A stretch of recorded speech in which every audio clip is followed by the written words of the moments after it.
यहाँ की समाज ने निवेदन किया, गुरुवर ने आशीर्वाद दिया और आज संत निवास के जीर्णोद्धार का कार्यक्रम आज से प्रारंभ होगा भूमि शुद्धि के माध्यम से। और भूमि शुद्धि के कार्यक्रम में एक सौभाग्य की नवनिर्माण का कार्यक्रम होगा और सौभाग्य की हमारे भारतवर्ष के युवा प्रतिष्ठाचार्य जय कुमार जी निशांत, उनकी प्रतिष्ठाचार्यत्व में ये कार्यक्रम संपन्न होगा। आइए, आज की मांगलिक क्रिया संपन्न करने के लिए मैंने आवाज़ दी है हमारे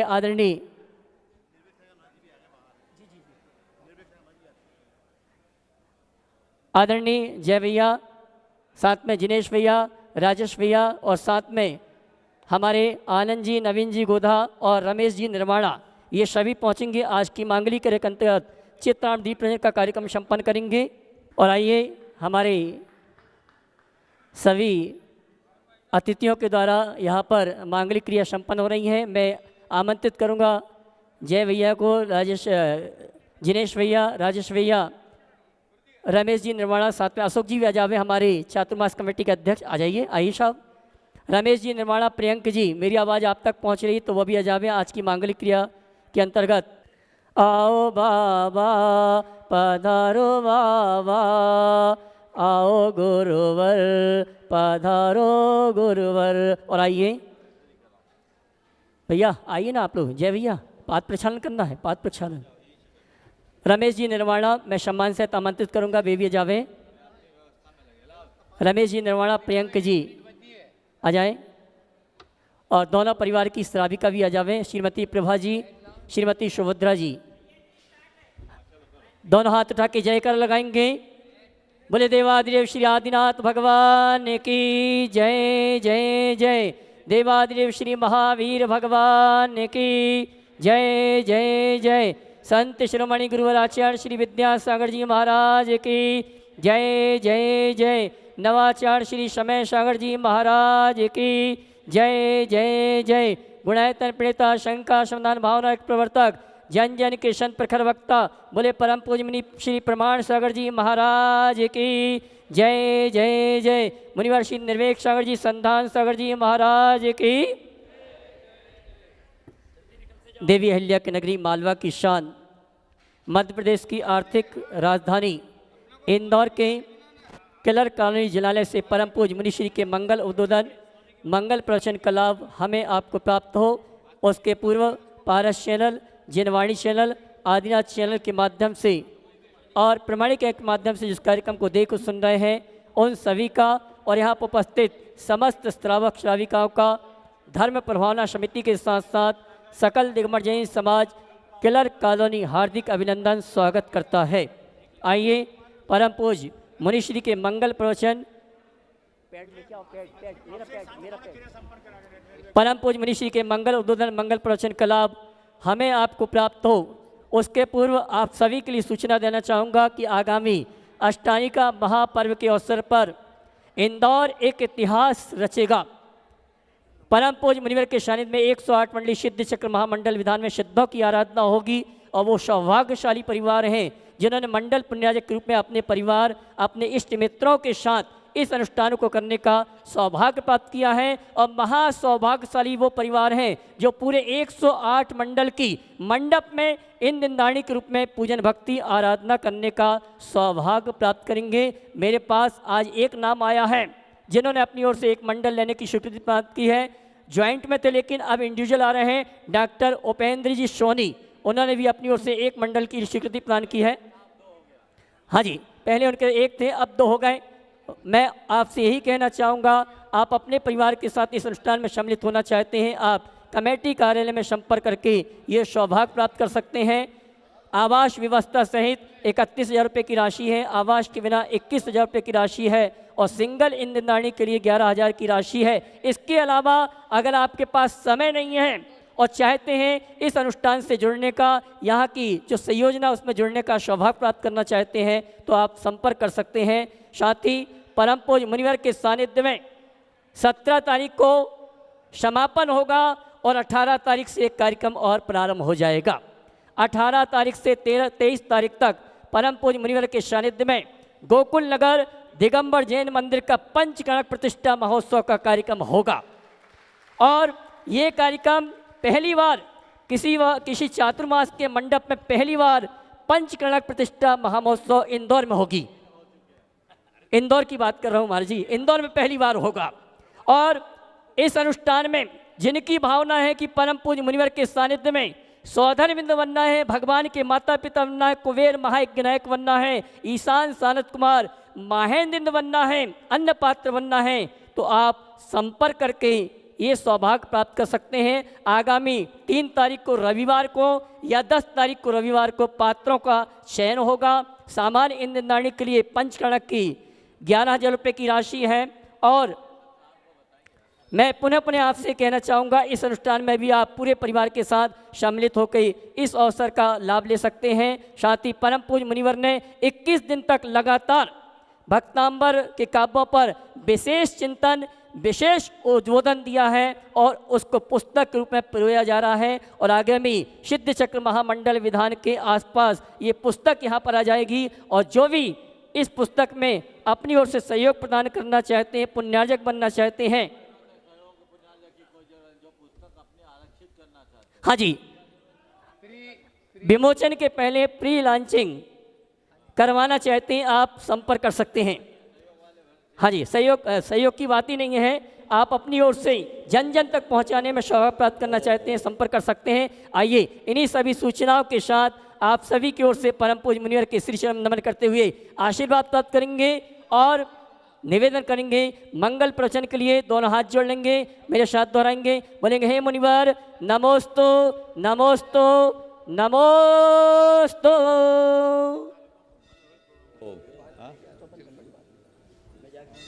अरे ये नीचे वाला और लगा दो, ज़्यादा हो गया। बाकी रहेगा, बाकी सब आइए बड़े भैया आपके डोनेशन।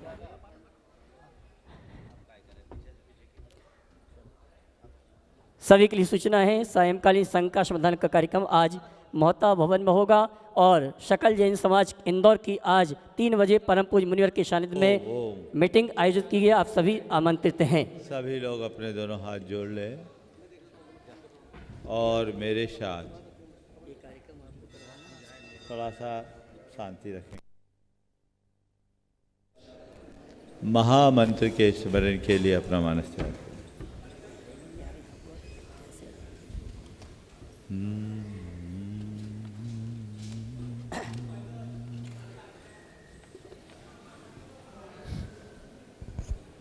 नमो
मंगलार्यं च सर्वेषां हो मंगलम मंगलम। जय बोलो देवादिदेव 1008 श्री भगवान महावीर स्वामी की। जय जय जय। अहिंसा परमो धर्म की। जय जय जय। परम पूज्य आचार्य गुरुवर श्री विद्यासागर जी महाराज की। जय जय जय। बोले परम पूज्य मुनि श्री प्रमाण सागर जी महाराज के। परम पूज्य मुनि श्री निर्वेक सागर जी संधान सागर जी महाराज के। नमोस्तु गुरुवर नमोस्तु। इस दुनिया में समय समय पर अनेक प्रकार का सर्वेक्षण होता है और उनकी रिपोर्ट भी प्रकाशित होते रहती। फोर्ब्स जैसी पत्रिकाएं अनेक बार विश्व के सबसे बड़े धनपतियों की सूची प्रकाशित करती। मेरे ज्ञान के अनुसार वर्तमान में संभवतः एलन मस्क होगा। वही है कि कोई दूसरा आ गया है? एलन मस्क दुनिया में नंबर 1 है। अच्छी बात है, ये सर्वे होना बुरा नहीं, लेकिन ऐसा कोई सर्वे आपने सुना जिसमें बताया हो दुनिया में सबसे सुखी कौन? ये कोई सर्वे आज तक हुआ भी नहीं होगा, और कदाचित हो ना तो तय मानना उस सूची में इन धनपतियों का नाम तो नहीं होगा। होगा? नहीं होगा। ये एक अनुभूत सत्य है। हर व्यक्ति ये कहता है कि मुझे सुख चाहिए,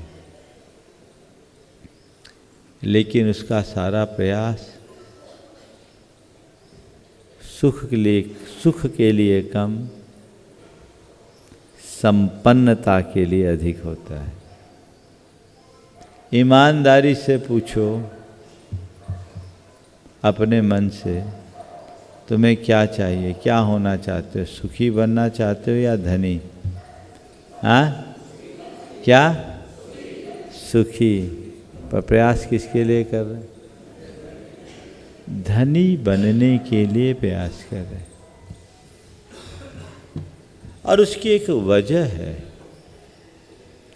आप धनी बनने का प्रयास केवल इसलिए करते हो कि मन में एक धारणा बिठा रखी है कि जो धनी है वही सुखी है और सुख धन से प्राप्त होगा, है ना? और जब तक ये धारणा बनी रहेगी हम सुखी नहीं हो सकते, क्योंकि धन से सुख तो मिलता ही नहीं। मिलता है क्या? हाँ, धन से क्या मिलता है? चीज़ें मिलती है। बाजार में बहुत सारी चीज़ें हैं, बल्कि बाजार की जितनी भी चीज़ें हैं वो धन के द्वारा ही प्राप्त होती है। उन्हें खरीदा जाता है, उन्हें बेचा जाता है, पर ऐसी कोई दुकान है इस दुनिया में जहाँ सुख खरीदा जा सके, यहाँ जहाँ सुख बिकता हो? है क्या? बोलो। हाँ, खरीदने और बेचने की नहीं। हम भी सुख बेचने वाले नहीं हैं, सुख बांटने वाले भले हो सकते हैं। सुख खरीदने और बेचने की वस्तु नहीं है। सच्चे अर्थों में सुख बांटने की वस्तु हो सकती है, अनुभव करने की चीज़ हो सकती है। और हम भी सुख नहीं बांट सकते, सुख का मार्ग बता सकते हैं। सुख तो अंदर से ही उत्पन्न होता है। सुख के साधन बांटे जा सकते हैं, सुख का मार्ग बांटा जा सकता है। सुख को नहीं बांटा जा सकता, सुख को केवल महसूस किया जा सकता है। अब सवाल है कि वो सुख कहाँ मिलेगा? कहाँ मिलेगा? बोलो। अंदर। और अंदर हमको जाना नहीं है। ये सब पता है। सबसे बड़ी मुश्किल तो यही है कि तुम्हें सब पता है। कुछ पता नहीं होता ना तो बोलने का मजा कुछ और होता, लेकिन सब पता है। कई लोग तो ऐसे भी इस सभा में बैठे होंगे कि मेरा अगला वाक्य क्या आएगा उनके दिमाग में आ जाता हो, है ना। लेकिन इससे क्या फायदा? वो सुखानुभूति हमें क्यों नहीं होती? सबसे पहले अपनी दृष्टि को बदलना है। यदि आप सुखी होना चाहते हैं तो 4 बातें याद करने की जरूरत है। पहली बात, सुख मेरी दृष्टि में है, वस्तु में नहीं। क्या है? सुख कहाँ है? दृष्टि में है, वस्तु में नहीं। महाराज कैसे? अभी तो हमें वस्तु में ही सुख दिखता है। जो वस्तु हमें प्रिय लगती है, अनुकूल प्रतीत होती है, हम उसे जोड़ना चाहते हैं, उसे पाना चाहते हैं और कदाचित पा लेते हैं तो पल भर को सुकून भी मिलता है। महाराज हमें तो सुख उसी से मिलता है। अच्छा खाने में सुख मिलता है, अच्छा पहनने में सुख मिलता है, अच्छे मकान में सुख मिलता, अच्छी गाड़ी सुख देती, अच्छा परिवार सुख देता, अच्छा व्यवहार सुख देता, ये सब सुख देता है। और आप महाराज उल्टा बोल रहे हो कि सुख वस्तु में नहीं, दृष्टि में है। हाँ, मैं पुनः इसी बात को दोहरा रहा हूँ कि सुख वस्तु में नहीं, दृष्टि में। जिनको तुम अभी अभी अच्छा अच्छा कहते जा रहे हो ना, वही तुम्हारे लिए दुख का कारण बन सकता है। कैसे? जो तुम्हारा मनपसंद खाना है, खाना खाते समय खिलाने वाले ने अगर एक कटु शब्द बोल दिया, तब बोलो क्या हो गया? तुम्हारी फेवरेट डिश तुम्हारे थाली में है, जिसका नाम सुनते ही मुंह से लार टपकती हो, खाने की बात दूर, और वो खाने के लिए बैठे, बड़े चाव से बैठे, बड़े भाव से बैठे, पर खिलाने वाली ने, या वाला भी हो सकता है, आजकल तो दोनों हैं, तो हम झगड़ा खत्म कर देते, खिलाने वाले ने, इसमें दोनों आ गए। एक कटु शब्द कह दिया, अब बोलो क्या होगा? हाँ, स्वाद बिगड़ जाएगा, थाली उड़न तस्तरी भी बन सकती है। हो गया? अब क्या हो गया?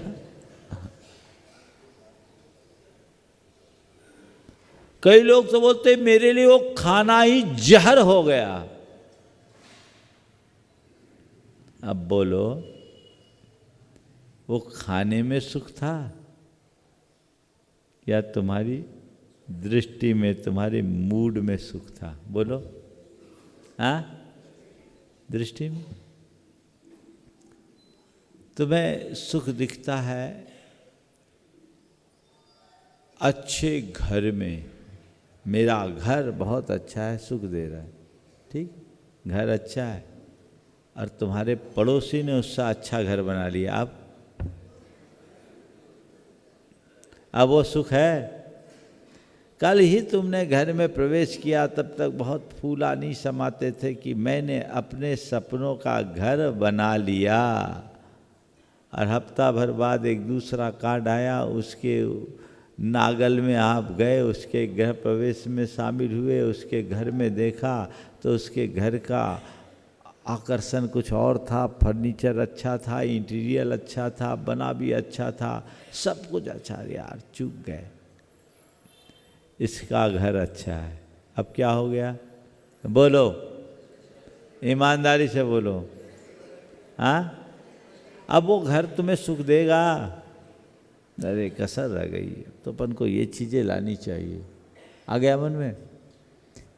महीना भर घूम घूम करके सब गाड़ियों पर खूब विचार विमर्श करके एक अच्छी लग्जरी कार लेके आए। फिर दिवाली का मुहूर्त करना, एक कार ले आओ, फूले नहीं समाए, क्या बढ़िया गाड़ी लेकर आए, है ना। और जब कोई ऐसी नई चीज़ लाते तो 10 बार उसको लाते हैं, खोलते, बंद करते, देखते, दिखाते। अब पता लगा दूसरे ही दिन आपके पड़ोसी ने उससे सुपर कार ला के खड़ी कर दी। अब क्या हो गया? क्या हुआ? कार बेकार हो गई? बोलो, हुई ना। अब क्या हुआ? कार ने सुख दिया क्या? किसने सुख दिया? हाँ, कार में सुख दिया। दिवाली का समय था, घर की सफाई चल रही थी। सफाई के क्रम में पति के हाथ में एक पुस्तक लग गई। उसने पुस्तक को पलटा, उसमें एक पत्र लिखा था। पत्र खोला, वो पत्र उसके पत्नी के नाम पर था और शादी के पहले उसके प्रेमी ने उसे लिखा था। 30 बरस पुराना पत्र। अब पढ़ रहे, चेहरे पे हवाइयाँ उड़ रही। अच्छा, ये मामला है। मैं तो इस पर जान छिड़कता था, ये तो पूरी उल्टा निकली। क्या होगा बोलो? हाँ, फटाके नहीं, बम फूटेगा। पत्नी वही, पत्नी का व्यवहार वही, सब कुछ वही, पर अब जो पत्नी कल तक प्राण प्यारी थी, अब फूटी आंख न सुहाए। जो आंखों का तारा वही आंखों का कांटा बन जाता है। हो गया? क्या हो गया? बदल गया। समझ में आ रही बात? कितने उदाहरण दे, और दूं क्या? बेटे की शादी की, अरमानों से भरकर शादी की और सारे जमाने में कहना शुरू कर दिया मेरा बेटा तो एकदम श्रवण कुमार है। ठीक? किसी बात पर बेटे से बाप बेटे में कहा सुनी हुई और बेटा अलग हो गया। अब क्या है? अरे आजकल की औलादों की क्या बताऊं, वो तो बिल्कुल कंस जैसे हो गए। क्या हो? ये चीजें रोज के अनुभव में आती है। अच्छा बुरा बन जाता है तो कई प्रसंगों में बुरा भी अच्छा लगता है। जब थोड़ा उल्टा भी कर दूं हिसाब बराबर हो जाएगा। अभी तो सुख को दुख का कारण बता दिया, अब आप जिसमें दुखी होते हो उसमें भी आप सुखी हो जाते हो। तेज भूख लगी हो, खाने की कोई व्यवस्था न हो, उस समय रूखी रोटी भी अच्छी लगती कि नहीं? बोलो, खा लेते हो? हाँ, क्या हो गया? क्या हो गया? जो आपको प्रिय नहीं था वही आपको अच्छा लगने लगा। हाँ, भिखारी को कोई पसंद करता है? हाँ, भिखारी बनना कोई पसंद करता है? बोलो। लेकिन कभी कोई एक्टर को भिखारी का रोल करना हो तब वो भिखारी बन करके भी खुश रहता है कि नहीं? बोलो।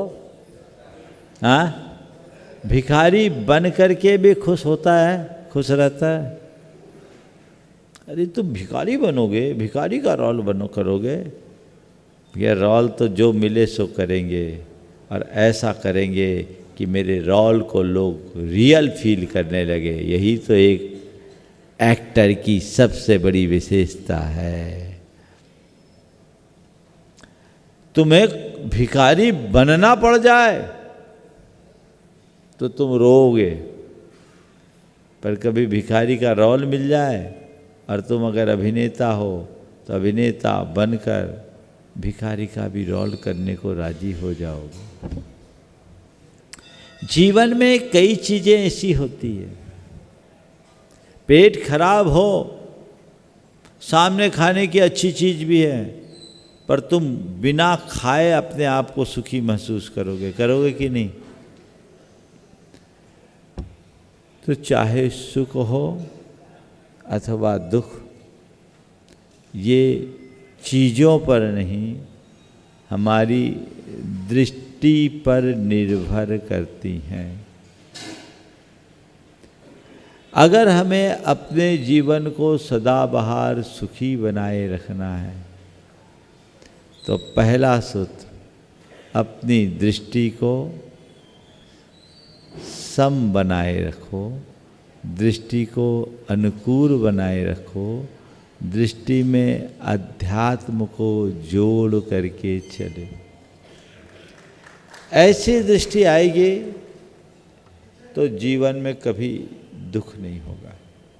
दूसरी बात, संसार के सारे संयोगों को नश्वर मानिए। क्या मानिए? नश्वर मानिए। जिन चीज़ों के प्रति हमारा मन मुग्ध होता है, जिनके लिए तुम पागल होते हो और जिनके अर्जन, संवर्धन और संरक्षण में अपना सर्वस्व अर्पित करते हो, उसे क्षण भंगुर मानो। आज है, कल रहे न रहे, कोई ठिकाना नहीं, कभी दुखी नहीं होगे।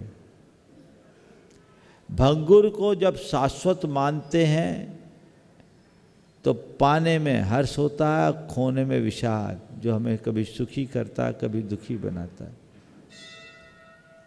संयोग जिसकी दृष्टि में नश्वर है, उसे पाने में हर्ष नहीं होता और खोने में विषाद नहीं होता। बोले ठीक, आज है, कल रहे न रहे, कोई दिक्कत नहीं, इतने ही दिन होना था सो था, तो भी मैं, और चला गया तो भी ठीक नहीं। तो पानी का बुलबुला है, पानी का बुलबुला कैसे बनता है बोलो? जल के सतह के भीतर जब हवा घुस जाती है तो बुलबुला उत्पन्न हो जाता है।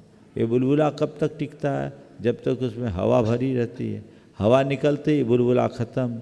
जब तक तुम्हारे जीवन में अनुकूल संयोग की हवा भरी है, सब तुम्हारे साथ है। जिस दिन हवा खिसकी, सब खत्म। इसे समझिए, सबको क्षण भंगुर मानिए। आज है, कल रहे न रहे, इनका कोई ठिकाना नहीं।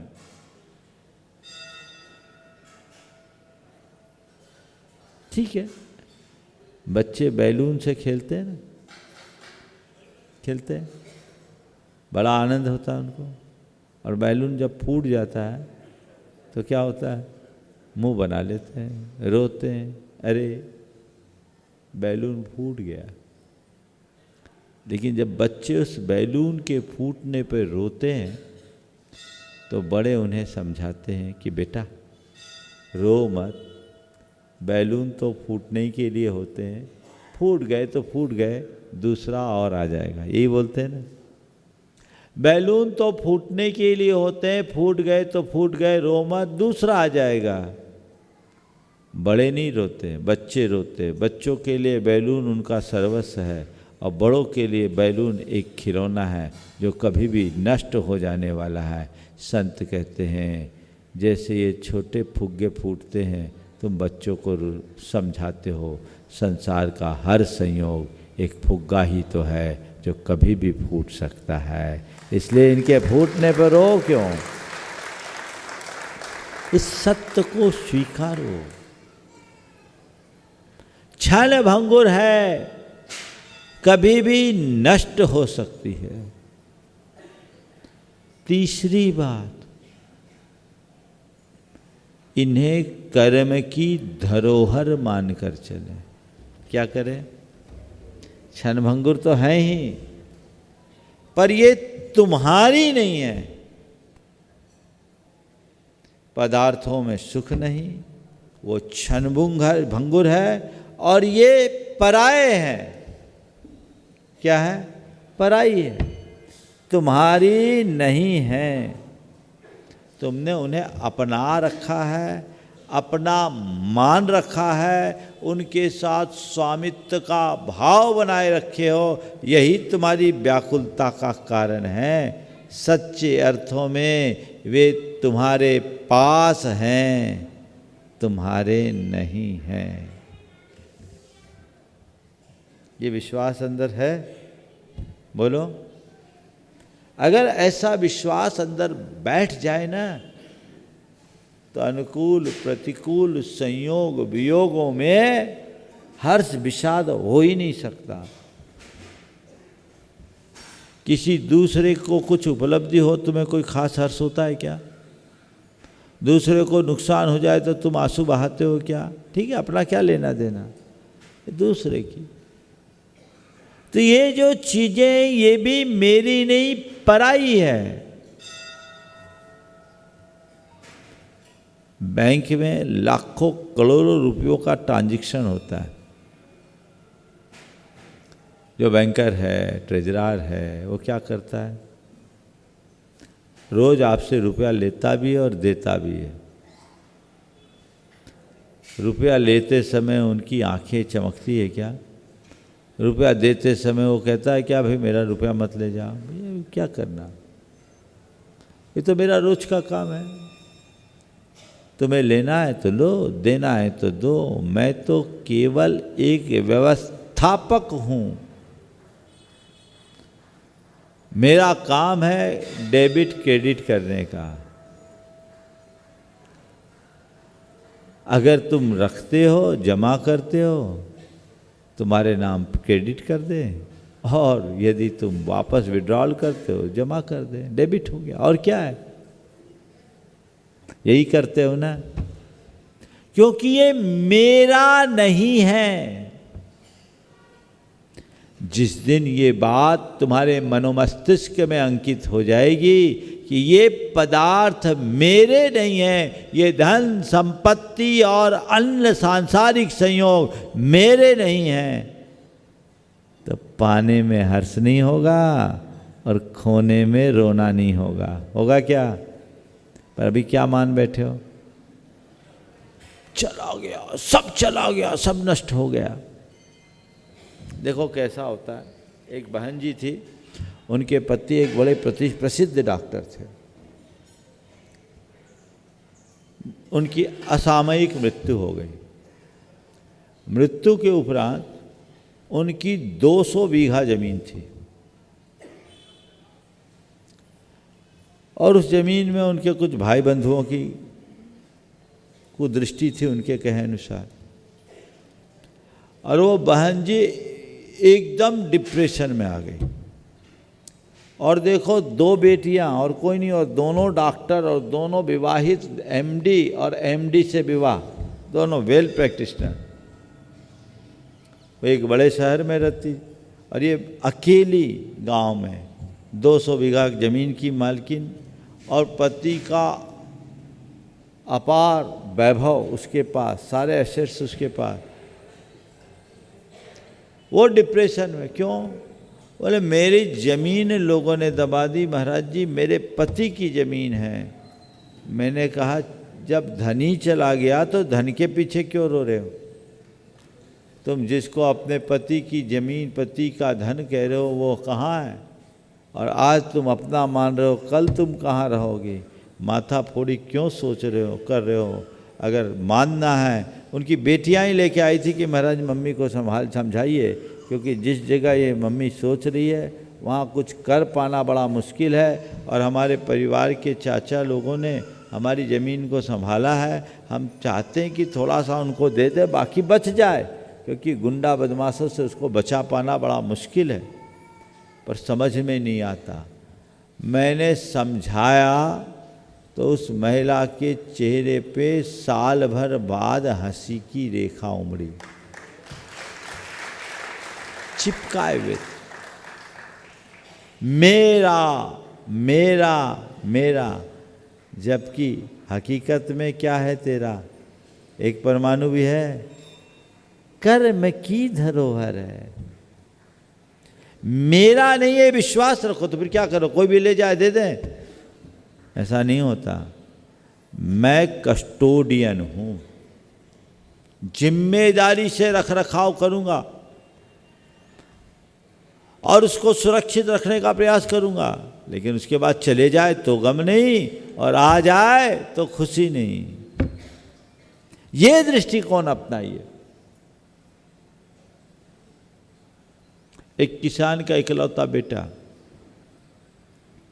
तालाब में तैरता हुआ डूब गया, मर गया। 20 साल का जवान बेटा पानी में डूबकर मर गया। परिवार को सूचना मिली। उस समय किसान गांव से शहर की ओर गया हुआ था, घर में उसकी पत्नी थी। सूचना दी। पत्नी को जब ये सूचना मिली, एक पल को आंखें बंद की, ऊपर की ओर देखकर कुछ बुदबुदाई और गांव वालों से कही कि ठीक, जो होना था हो गया, आप बेटे के शव को लेकर आइए। जब इनके पिताजी आएंगे तो आगे का क्रियाक्रम होगा। और घर के आंगन में उस शव को लेटा के उस पर एक सफ़ेद चादर डाल दी। दरवाजे पर अपने पति के आगमन की प्रतीक्षा में बैठ गई। पति तक सूचना पहुंच गई थी, वह भी शीघ्र लौट कर आया। पति अंदर जाने की कोशिश किया, उससे पहले पत्नी ने उसका रास्ता रोकते हुए पूछा कि 20 साल पहले किसी ने अपनी धरोहर हमें दिया था, आज वह वापस मांगने आया है, हमें क्या करना है? बोले क्या करना है? सहर्ष लौटाना है, और क्या करना है? बोले लौटाना ही है ना? बोले हाँ, सहर्ष लौटाना है। चलिए अंदर चलिए। अंदर लेकर आई, बेटे के शव से चादर हटाई और कहा, देखो 20 वर्ष पहले कर्म ने इसी धरोहर को एक पुत्र के रूप में हमें सौंपा था, आज ये वापस ले रहा है तो हमें लौटा देना चाहिए। ये लौटा लिया, हम इसे समर्पित करते हैं। पति अपने पत्नी की इस तत्व भरी दृष्टि से मुग्ध हो उठा और कहा कि तुम्हारी इस दिव्य दृष्टि के आगे हम नतमस्तक हैं, संसार के हर संयोग का तो ऐसा ही है। और फिर उसने उसके अंतिम संस्कार की प्रक्रिया की और गांव के लोगों को भी यही कहा और यही समझाया कि संसार के संयोगों पर हमारा अपना कोई नियंत्रण नहीं है। ये जीवन की सच्चाई है कि नहीं? बोलो। हाँ है?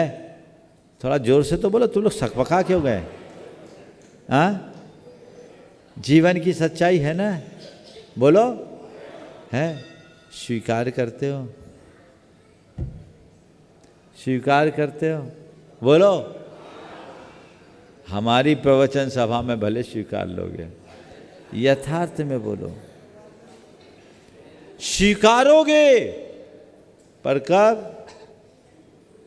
खूब हाथ पैर चलाने के बाद, आखिरी में भैया क्या करे, ऐसा ही संयोग था। जो बात आखिरी में मानते हो, यदि उसे ही पहले स्वीकार लो तो ये झंझट क्यों? तो पहले स्वीकारने की कोशिश होनी चाहिए। इस सच्चाई को स्वीकारिए, ये सब कर्म की धरोहर है। जब तक तुम्हारे पास है तो है, कब कर्म करवट ले ले, कर्म क्या करामात दिखा दे, कोई पता नहीं। मैं तो हमेशा कहता हूँ, कर्म का सारा सिस्टम ऑनलाइन है। ऑनलाइन तुम्हें अवसर भी नहीं देता। एक कमांड में राजा से रंक बन जाते हैं। और राजा से रंक बन जाते हैं और रंक से राजा होता है। करोड़पति रोडपति बन जाता है, रोडपति करोड़पति। पल में क्या हो जाए कोई पता नहीं, सत्य को स्वीकारो। हम लोगों को बचपन में ही 12 भावना याद कराई जाती, क्यों? इसी सत्य को समझने के लिए ना। तो ये मान के चलो कि जो मैं हूं वही मेरा है, इसके अलावा और कुछ नहीं। मेरी आत्मा का एक प्रदेश भी इधर से उधर नहीं हो सकता और जगत का एक परमाणु भी मेरा नहीं हो सकता। नंबर 4,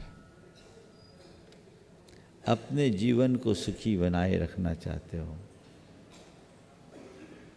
तो ये कर्म की धरोहर है, क्षणभंगुर है, ये तो हमने माना ही। ये मानो कि ये सारा संसार पुण्य पाप का खेल है। पुण्य पाप का खेल है। इस संसार में जो भी चल रहा है पुण्य पाप का खेल है। और खेल किसको बोलते हैं? कभी जीत होती है, कभी हार होती है। ऐसा कोई खेल है जिसमें सब जीते ही हारे नहीं? ऐसा है क्या? और उस खेल का कभी मज़ा आएगा जिसमें जीती जी ड्रा मैच में मैच टाई हो जाए तो कहते रहे यार टाई हो गया। उसी खेल का मज़ा है जिसमें कभी कोई जीतता है कोई हारता है ना? तो ये तो जीवन की रीत है। इस सच्चाई को समझिए, जहाँ कभी जीत है कभी हार है, तो जीत को भी खेल का अंश मानो और हार को भी खेल का हिस्सा मान लो। जीवन में कभी दुखी नहीं होगे। पुण्य पाप के बीच का खेल है।